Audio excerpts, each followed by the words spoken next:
He wrecks of political talk. Alex Jones on the GCN Radio Network.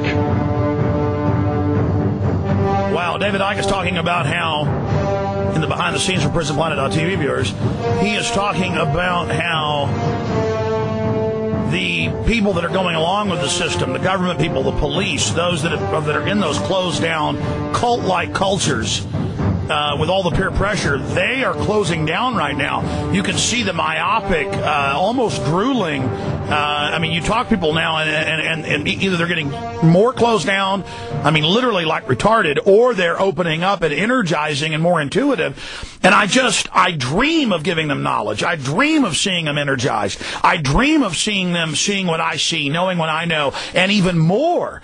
And I just want to untie that, unloose it, and then I see the New World Order, which I can see more and more clearly now. I can see their designs, their master plans, not just from their own documents, but I can see the manifestation. I can predict what they're going to do down to the exact words, blowing people away. And as the real world is clearer and clearer to me, it's a little frightening as I see that David Icke's world's pretty clear, actually. Then it horrifies me to see these stunted creatures. It's almost like in colors. There's these rainbow, happy, glowing light, people waking up, shining brighter. And then there's these dark, like black holes of people who are getting more and more evil, more and more hateful, more and more greedy and petty. And I see a huge war right now, that war against the people unlocking their minds. David Icke. Yeah, when I go back to the days nearly 20 years ago when I was just minding my own business, introducing television programs, and suddenly the top of my head blew off. And for about 3 months, which is very much remembered by people in this country, for about 3 months, if you'd asked my name, I wouldn't have been able to tell you. If you'd asked me what planet I was on, I'd have to check. But what happened in that period, it was like my mind opened so fast for whatever reason that all this knowledge that my mind and my brain did not have to decode before, suddenly it was decoding this massive amount of information that was coming into my mind. And what happened to me for about 3 months was like when you press too many keys on a computer too quick, it freezes up and it goes, can't process this, shutting down, go away. And then after about 3 months, after mass ridicule because of what had gone on, my mind morphed. It was like the computer unfroze, and suddenly I could see the same world in a completely different way. Now, David, let me ask you a question, because I don't know a lot of people that have had this similar experience. I have that, but every 6 months, every year, it might be 2 times in a week, like levels. And then the problem is the level I'm on, I can't even articulate to people, so it's very frustrating that I can't even, because it's like I'm at the Grand Canyon and on business, and I call my wife and she says, "What's it look like? Describe it." There's no describing it. It's too big. There's too much. I tell you what, mate. The biggest frustration of my life in the last 20 years has been being in that situation since that awakening. And people perceiving you as mad, as ridiculous, as far out, as dangerous, all these things.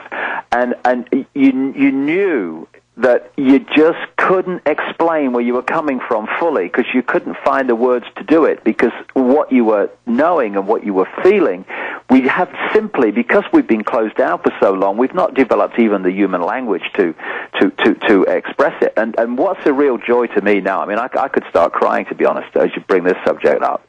What's a real joy to me is that more and more minds are opening so we can now have a dialogue, and people can understand other people and where they're coming from and where they've been. And so there is this massive parting of the ways, if you like. And that's got the New World Order upset. I mean, I'm not seeing arrogance anymore. They are acting like they are scared to death of, like, kryptonite or something. Well, it's interesting, Alex. I've been saying for years now that this panic, and that's what it is, this mad panic to bring in this Orwellian state is not even to advance their power. Yeah, they're desperate. Hold on to the power they'd already accumulated. Because I was going to say, in those early years when my mind whacked open, I knew that there was a vibrational change coming. That's why I called the first book I ever wrote on these subjects back in 1990, Truth Vibrations. There was a vibrational change coming that was going to open people up. It was going to act like a spiritual alarm clock for those who were open to it. And that this network of control, which is a fear network, they're terrified of each other, and you're quite right. They are terrified of an awakened humanity. The way they control humanity is not because they're more intelligent or more wise, but because they put humanity, by manipulation, in a smaller box than they're in. We're sleeping, they live. I mean, that's in the movie They Live. You know, we sleep, they live. They're living. They Live, that John Carpenter movie was so accurate in so many ways about the way this system And that's works. their big joke. The general public isn't living. We're awake. We're living. We're just on the good guy's side. They're awake. They're on the dark side. Yeah, what they're terrified of, and this is why I said earlier, all this surveillance and stuff, and all this data and all this tracking stuff, it's not for the mass of the population. It's for those who are awakened, because they knew, and I knew nearly 20 years ago, but who could I discuss this with? I knew 20 years ago that this stuff was coming in because they knew that the awakening was coming, and they had to try to keep the trapdoor on it. And this is why it's in this period we've had the massive influx of chemicals in food, electromagnetic pollution, GMO, which is designed to manipulate the energy field that we live in and GMO. the thought fields we live in. Yeah, all that stuff. It's designed to target those who have the potential to awaken. They're in terror. Well, let me stop you. Let me stop you. People. They report that the magnetic field of the Earth, energized by the sun and space radiation, and this is mainstream science, is what plants and plankton and bacteria and the whole time clock's on. Not just the light, but the magnetic field. And then I had the head of HARP on last week, and he was admitting they create artificial aurora borealis, but then he said cell phones and wavelengths and radio waves, none of them are bad for us, when mainline science admits it'll fry you. I mean, it's just... No, the man's either an idiot or a liar. No, I mean, he's the top scientist, the head of them. Oh, jeez. But, I mean, it's a nonsense. And, I said to someone a few weeks ago, how do you affect all the fish at the same time? Answer, you affect the sea. You change the sea, you affect every fish. You change the sea of energy that we live in, which is what HARP and all these other things are about, you affect everybody. Well, I've got hundreds of studies, and obviously you know this, but I'm backing up, David, that just cell towers and things, and they always argue, well, the sun puts off a lot of this. Well, we're designed and created to live with its waves. You add all these other ones, that's what causes that butterfly effect. Yeah, but this is the key point. And I think, it brings into some perspective what we've been talking about with this parting of the ways. If everything is about frequency, these are quite obviously the cell phones work on a frequency. All these things that are being poured at us work on a frequency. Even a chemical additive in a soft drink or whatever is a frequency on an energetic level.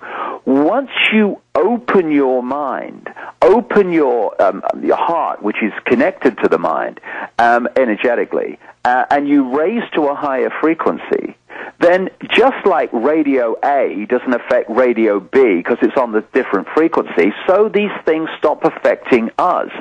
The ones, and this I think is very significant to what we've been talking about, the ones who are not opening up, who are on that frequency which they're targeting, they're going deeper. They are going to respond more and more in line with that frequency range manipulation, and so they're going to be more closed, more robotic, whereas other people who are not being affected by that manipulation because they're out of the vibrational stadium that these people manipulate, they're not going to be affected by it. And I tell you, Alex, that these people that are behind the New World Order are terrified of an awakening humanity. It's a mental and spiritual rebellion against tyranny.